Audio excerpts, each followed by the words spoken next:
अस्सलाम वालेकुम student, this is कासिस। आज से हम एफएससी के लेक्चर स्टार्ट करने लगे हैं। काफ़ी स्टूडेंट्स कह रहे थे कि सर एफएससी के लेक्चर्स हैं वो भी अपलोड करना स्टार्ट करें, तो एंटी टेस्ट के भी साथ साथ चलते रहेंगे। अब एफएससी भी हम स्टार्ट कर रहे हैं और एफएससी में हम सेकेंड ईयर को पहले स्टार्ट कर रहे हैं। फर्स्ट ईयर के भी मैं इंशाल्लाह करीब लेक्चर बनाना स्टार्ट कर दूंगा। सेकेंड ईयर में अगर हम पीटीबी की बात करते हैं, चैप्टर 15 होम्योस्टेसिस है, वो हम आज स्टार्ट करते हैं। सो होम्योस्टेसिस की अगर हम बात करें, दिस इज चैप्टर नंबर 15 जिसका नाम है होम्योस्टेसिस। होम्योस्टेसिस में दो टर्म्स यूज हुई हैं। पहली जो है बच्चा, this is homeo and second one is stasis. Homeo का मतलब होता है सेम, स्टेसिस का मतलब होता है स्टैंड करना। आप किसी एक पॉइंट पे स्टैंड कर रहे हैं तो हम कहेंगे होम्योस्टेसिस है। बेसिकली जो टर्म इंट्रोड्यूस करवाई थी, ये एक अमेरिकन साइंटिस्ट थे, अमेरिकन साइंटिस्ट। उनका नाम है दिस इज वाल्टर कैनन। उन्होंने ये टर्म इंट्रोड्यूस करवाई थी। अब होम्योस्टेसिस की अगर हम बात करें, इसकी पहले हम डेफिनेशन की तरफ जाते हैं कि हम होम्योस्टेसिस को डिफाइन कैसे कर रहे होते हैं। इसकी काफी सारी डेफिनेशंस बनती हैं। जो मोर एक्यूरेट या बहुत अच्छी जो डेफिनेशन है जो पीटीबी में दी हुई है, वो हम यहाँ पे लिखते हैं। So here we have definition कि होम्योस्टेसिस को हम डिफाइन कैसे करते हैं। So the protection of internal environment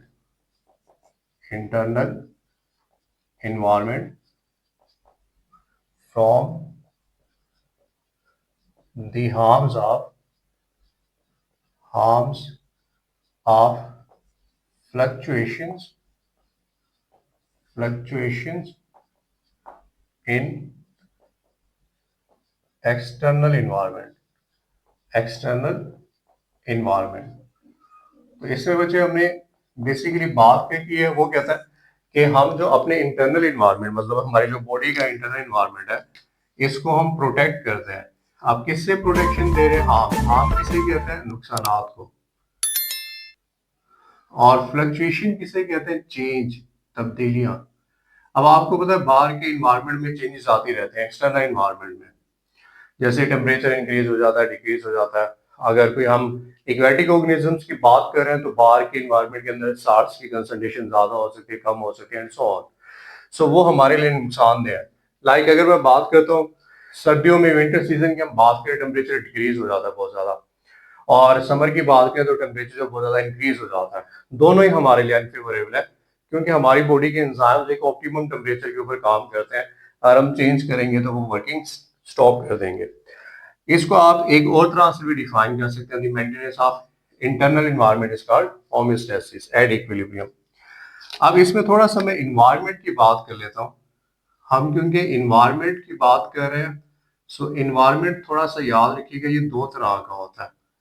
एक को हम कहते हैं this is external environment and second one is internal environment. So environment जो है वो कितनी तरह का है? दो तरह का है। पहले को हम कहते हैं external environment and second one is internal environment. External environment simple, इसको हम डिफाइन कैसे कर सकते हैं? The environment in which organism live, organism live, ऐसा इन्वायरमेंट जिसमें ऑर्गेनिज्म रहता है। The environment in which tissue live, in which tissue live, जिसमें हमारे टिश्यूज रहते हैं, उसको हम इंटरनल इन्वायरमेंट कहेंगे। अब अगर हम बात करें एक्सटर्नल इन्वायरमेंट, तो एक्सटर्नल इन्वायरमेंट में बच्चे एक तो आ सकता है एक्वेटिक इन्वायरमेंट, और दूसरा कौन सा आएगा? टेरेस्ट्रियल। टेरेस्ट्रियल। अब एक्वेटिक भी दो तरह के हो सकते हैं, एक मेराइन वाटर हो सकता है और दूसरा बच्चे है फ्रेश वाटर। ये तो हम फर्स्ट ईयर से पढ़ते आ रहे हैं। फ्रेश वाटर जिसमें साल्ट की कंसंट्रेशन कम होती है, जैसे कैनाल्स हैं, रिवर्स हैं, एंड सो ऑन, स्ट्रीम्स हैं, लेक है। और अगर हम बात करते हैं फ्रेश मेराइन वाटर की, तो समंदर है, ओशन है, उसमें साल्ट की कंसंट्रेशन ज्यादा होती है, तो मेराइन है। इनमें भी क्योंकि आपको पता है कि ऑर्गेनिजम्स रहते हैं, ये उनके लिए है। और टेरेस्ट्रियल इन्वायरमेंट की अगर हम बात करें तो टेरेस्ट्रियल इन्वायरमेंट में सोइल भी आ सकती है, इसी तरह से टेरेस्ट्रियल इन्वायरमेंट में एयर भी आ सकती है। इंटरनल इन्वायरमेंट जो है ना, ये फर्दर दो तरह का होता है। एक होता है इंटरसेलुलर और एक होता है इंट्रासेलुलर।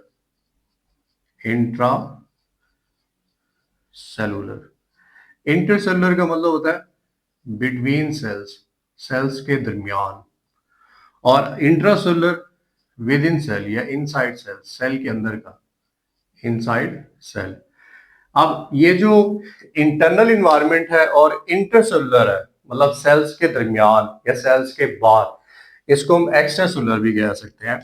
इसकी एग्जांपल की अगर मैं बात करूं तो इंटरसेलुलर जो कि सेल्स के दरमियान है, वो इंटरस्टिशियम हो सकती है, जिसको हम इंटरस्टिशियल फ्लूइड कह सकते हैं, इंटरस्टिशियल फ्लूइड। दूसरा बच्चे क्या हो सकता है, लिम्फेटिक सिस्टम हमने पढ़ा हुआ है, उसके अंदर जो फ्लूइड होता है वो लिम्फ होता है। या फिर अगर हम बात करें ब्लड प्लाज्मा, जिसमें ब्लड सेल्स रह रहे हैं, ब्लड प्लाज्मा, वो भी कौन सा इन्वायरमेंट होगा बच्चे, वो इंटरसेलुलर इंटरनल इन्वायरमेंट होगा। और इंट्रासेलुलर इनसाइड सेल है, तो ये बेसिकली किसकी बात कर रहा है, साइटोप्लाज्म की बात कर रहा है। तो अगर बिटवीन द सेल की बात करें तो वो आ जाएगा इंटरसेलुलर, और अगर हम विद इन सेल की बात करते हैं इनसाइड द सेल, वो फिर इंटरसेलुलर आ जाएगा। तो ये तो हो गया हमारे पास इन्वायरमेंट। इन्वायरमेंट के बाद जल्दी से हम चलते हैं कौन कौन सी ऐसी चीजें हैं जो कि इफेक्ट हो रही होती हैं ज्यादा हमारी बॉडी के अंदर।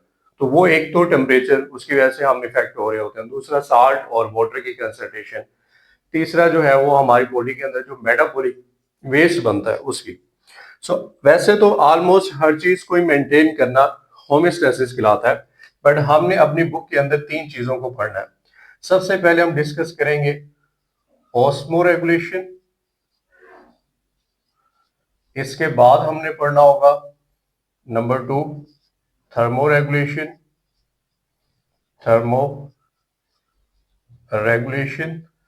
और लास्ट में हम पढ़ेंगे एक्सक्रीशन। एक्सक्रीशन को आपने सेक्रीशन के साथ मिक्स नहीं करना। सेक्रीशन यूजफुल सब्सटेंसेस की भी हो सकती है, जैसे कि हमारे ग्लैंड सेक्रीशंस करते हैं, स्लाइवरी ग्लैंड स्लाइवा सेक्रेट करते हैं, ये एक्सक्रीशन है, ये रिमूवल ऑफ वेस्ट होता है। ऑस्मो रेगुलेशन में हम मेंटेन कर रहे होते हैं, this is the maintenance of water plus solute. इसी तरह से थर्मो रेगुलेशन में हम क्या कर रहे होते हैं, maintenance of internal body temperature.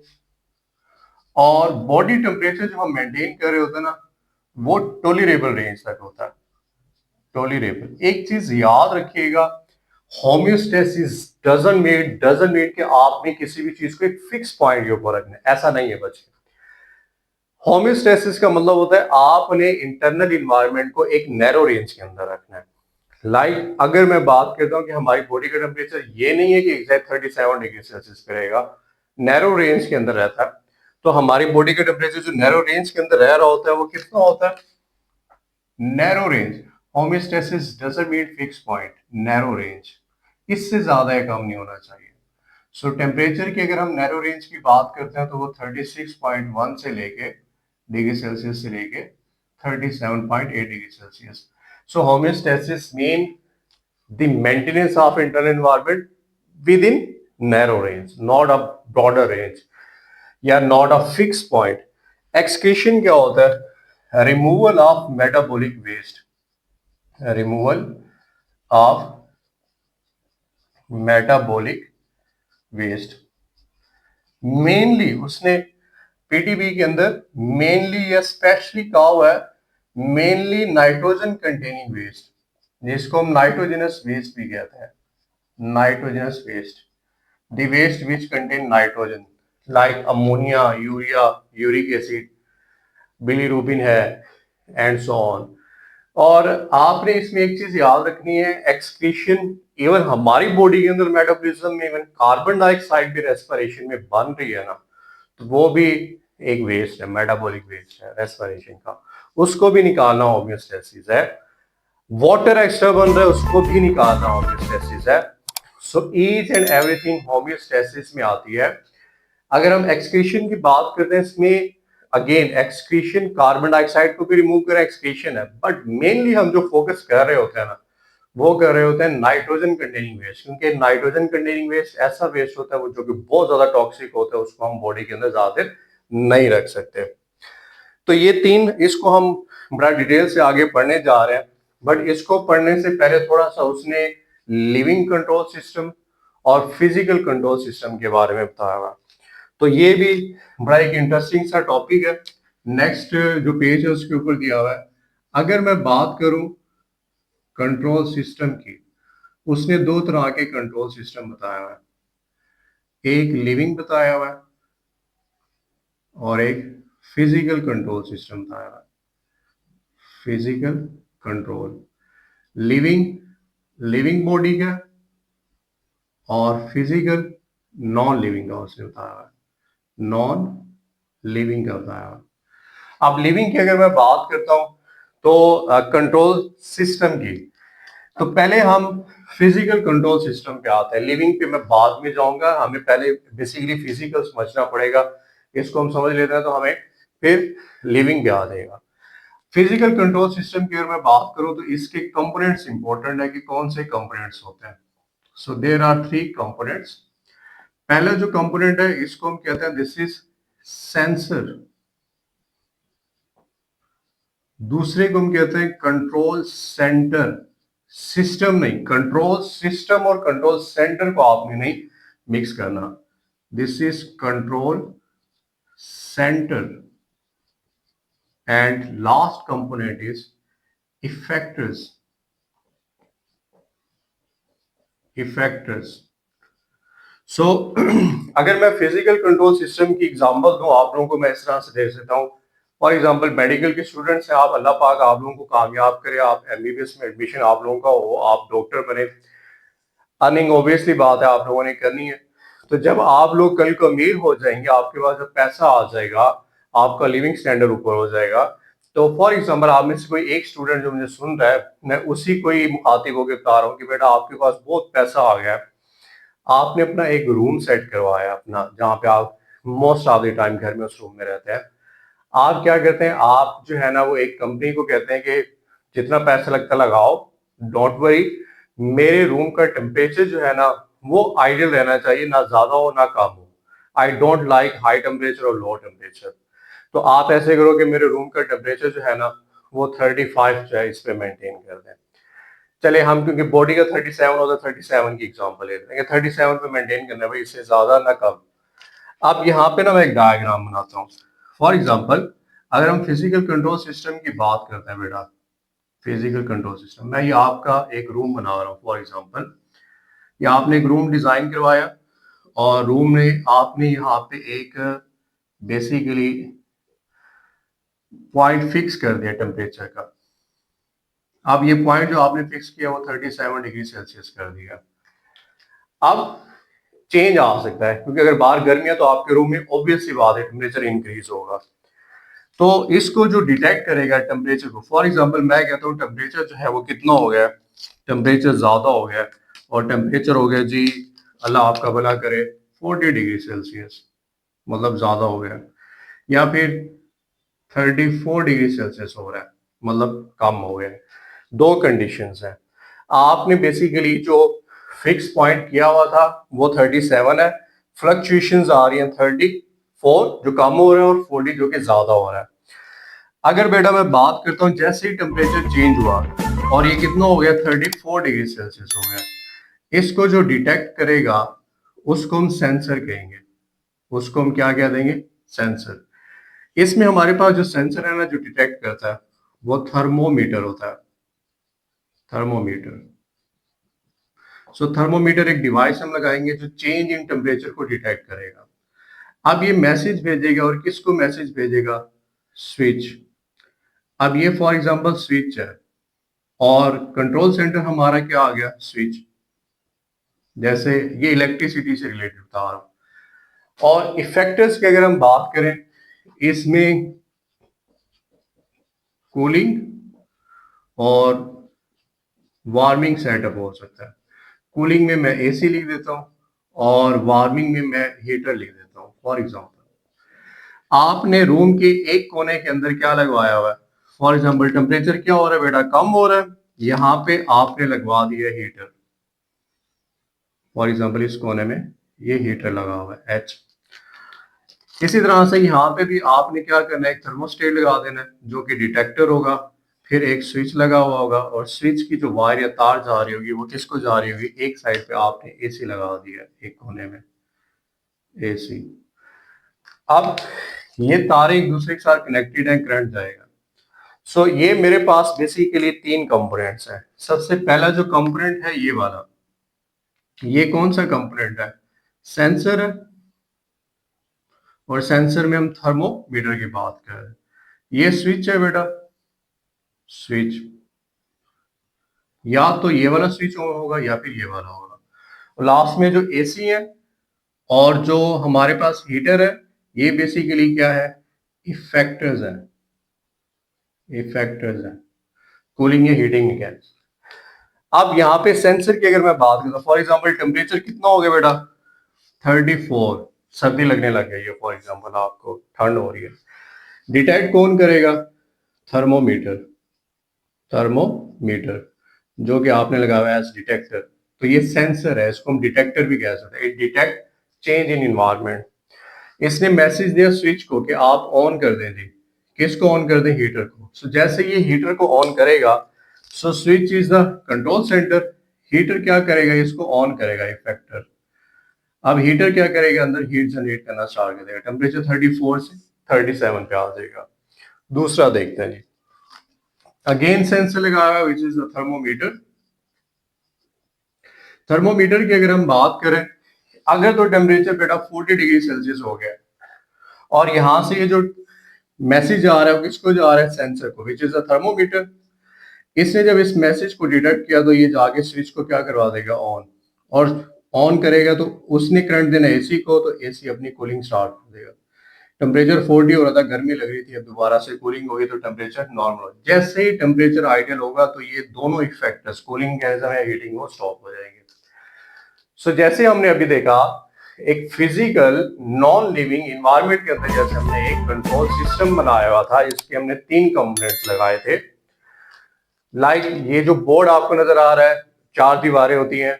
Board वाली दीवार पे फॉर एग्जांपल हमने एक अपना टेम्परेचर मेंटेन कर दिया 37। उसके ऊपर मैंने जो है ना वो डिटेक्टर लगा दिए, सेंसर, एक इस कोने में, कॉर्नर में, एक इसमें। वहां से बिल्कुल जो राइट साइड पे मेरे पास वॉल है वहां पे हमने स्विच लगा दिया, और लास्ट सामने वाला मेरे पास दीवार है, वहां पे मैं एसी या फिर हीटर लगा देता हूँ। तो ये बिल्कुल फिजिकल कंट्रोल सिस्टम है। लिविंग कंट्रोल सिस्टम में भी यही कंपोनेंट्स होंगे, सेम सेम हमारी बॉडी के अंदर भी यही कंपोनेंट्स होते हैं। अब वो कौन कौन से हैं, नंबर 1 सेंसर, इनको हम मेडिकल में रिसेप्टर कहेंगे या लिविंग बॉडी की बात करें तो कंट्रोल सेंटर। हमारा कंट्रोल सेंटर कौन सा हो सकता है ये भी हम बात करते हैं। और लास्ट में बेटा इफेक्टर्स। अगर मैं बात करता हूँ सेंसर की या रिसेप्टर की, सो सेंसर या रिसेप्टर जो है हमारी बॉडी में, वो फॉर एग्जांपल स्किन है जो हीट का टेम्परेचर जो है वो डिटेक्ट करती है।